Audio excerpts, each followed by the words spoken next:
If you have 1.5 Ethereum to spend, would you rather invest into a generative art project that only has 999 items or a second collection from a blue chip NFT? I want you to pause this video and comment below and let me know, which one are you picking? Make sure you hit that subscribe button when you're out there and hit that like button. Welcome to Goats in the Metaverse, my friends. We have a special guest today, all the way from the other side of the pond. Yasi is back. Woohoo! I've missed you, Stanley. I've missed the show, and I've missed the craziness of all things in NFT land. It's good to be back. Market not looking that fresh. Maybe I should have stayed on holiday for a little bit longer. But great question. Great question. You got 1.5 ETH. Are you putting it into a low supply generative art project? Or are you putting it into one of the big anticipated secondary drops? And that's the question we're going to debate today and answer for you. I know where I'm putting my money. Stanley, let's talk about it. What do you think? Let's talk about the two different options. Number one, what is it? Well, FACTURA is a generative art project by Matthias Isakensen, who has been working on this project for about 2 years. This is coming out from GM Studio, who has launched other generative art projects. This is their 4th one. The art is actually very, very cool. It has that 3-dimensional vibe to it. It has that feeling of like kind of stuff that very talented artists in like 7th or 8th grade used to do. But no, I mean that in a very positive way. But like I remember like people doodling in their notebooks with like boxes and brick walls and things like that. It gives me those vibes. But it's a generative art project and it is generated on a computer. And tell us more, Yasi, because this is your wheelhouse. You're a big generative art gentleman, and you're a big fan of these types of projects. Tell me why. It's the first time I've been called a generative art gentleman, which I like. You like that? You should change your Twitter name to that. I'm going to change my Twitter to generative gentleman. Triple G. Triple G. So what does it mean for generative art? Let's just maybe give people a bit of a sense of that. And we can see the rendering happening here on one of the Factura pieces. Well, generative art really means that the entire artwork is being generated by the algorithm. An algorithm is coded, and the output of that algorithm is the artwork. It's not that the artist has themselves used any kind of graphic design program or anything along those lines to then create the output. The output is from that algorithm. And the artist often doesn't know exactly what that's going to turn out to be because they put in the algorithm and it's going to have a generative design per output.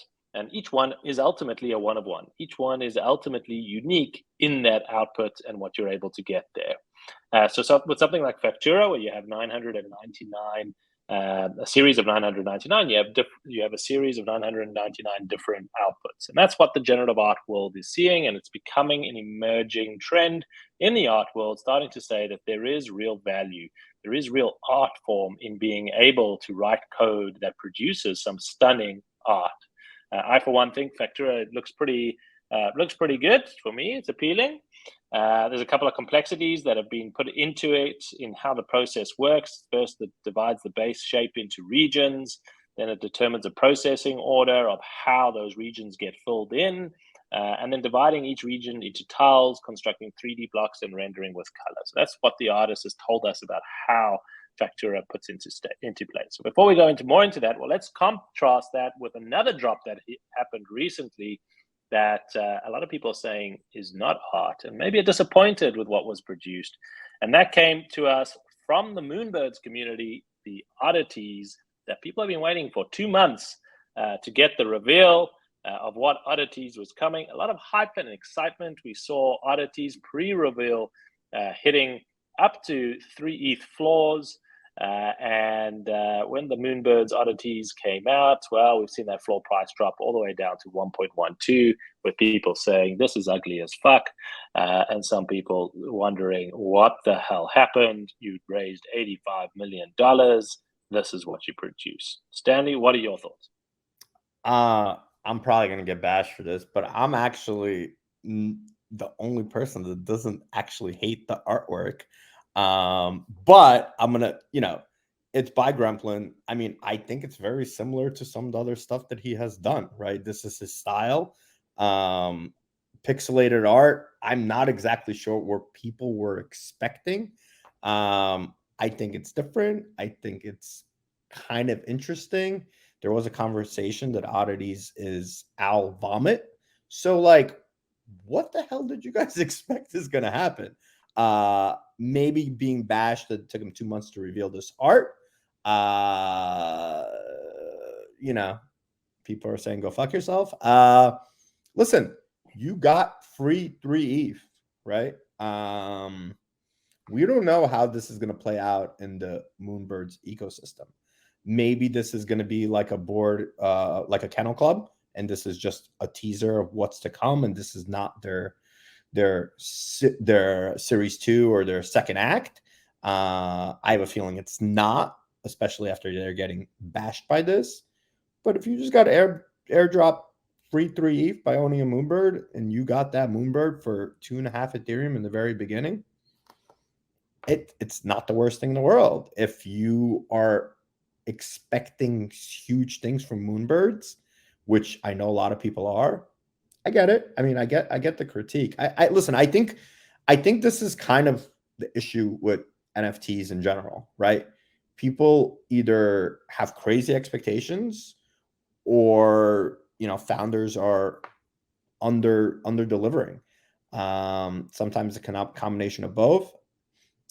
I don't know. I mean, I guess I didn't have really big expectations from the art being anything crazy here. And what is Crypto sitting at? I don't even know. I mean, one point they were sitting at 25 Ethereum. I think they're probably around 1 Ethereum or 2 Ethereum nowadays, if that. What was the expectation there? Yeah, let's have a look at Cryptodes by Gremplin. So Gremplin, quite very well-known artist, now sitting at 2 ETH, the CC0 project. And it's a great debate. Is art part of the calculation on what drives NFTs values? Definitely you're not paying $150,000, $200,000 more for a Bored Ape for the art. You're paying it for the utility that it gives you, for the access that it gives you, for the idea that someone else may pay more for that at some point in time, for the commercial rights to your character. And that's very different to something like if you're evaluating a Factura, you're buying that because you think the artist has a claim, that the artist is going to be a name in the space, and that you like the aesthetics of what has been designed, that you are a fan of the art. They're two very different investment theses. Investment theses on the oddity side, is this something that is going to build some hype, and I'm going to be able to hold it for the long term, and that utility is going to be ultimately extremely valuable? And I think that's a very hard game to sustain over a long period of time. Utility over a long period of time ultimately gets harder and harder and harder as the expectations get higher and higher and higher. We just said you got airdropped 3 ETH and people are upset. The difference on the art side is, if the artist continues to grow in acclaim, you don't expect anything else from them. You don't expect an airdrop. You don't expect anything further on your piece of generative art or any piece of art. You appreciate it for what it is, and you wish the artist the best of luck in growing their name and their brand and their stature in the art world. So in this type of market, I think holding on to some grails in the NFT world, where you've got some generative artists that are up and coming, that are new. We've seen things like Tyler Hobbs, Fidenza sitting at 100 and ETH floor price in this market. Well, is this the next Tyler Hobbs? Is this the next person that will get to that type of stature and claim? And I know where I'm putting my 1.5 ETH in this equation. It's behind the Facturas and less of the Oddities. Facturas. All right. So, I mean, let me play this. I'm gonna take the other side here. Once again, none of this is financial advice, do your own research. I'm buying the Oddities at 1.12. And the speculation is that Kevin Rose and his team are going to do some sort of token, coin, whatever that might look like. And you're going to assume they're going to take something out of the BAYC playbook and reward the holders of both Moonbirds and potentially Oddities. So if you're holding both a Moonbird and an Oddities of the same one, you're getting some sort of extra reward token as they continue to build that. Yes, that is completely speculative, but at 1.12, I am willing to make that gamble, for lack of a better word, and take that chance on something that I'm believing in their community. I'm believing in the founders. I mean, they've been around for what, 4 months, 5 months? I mean, we got to give them some time to build here. And, you know, they're very communicative, saying, we're building, we're there working, give us time. We do have to give them some time.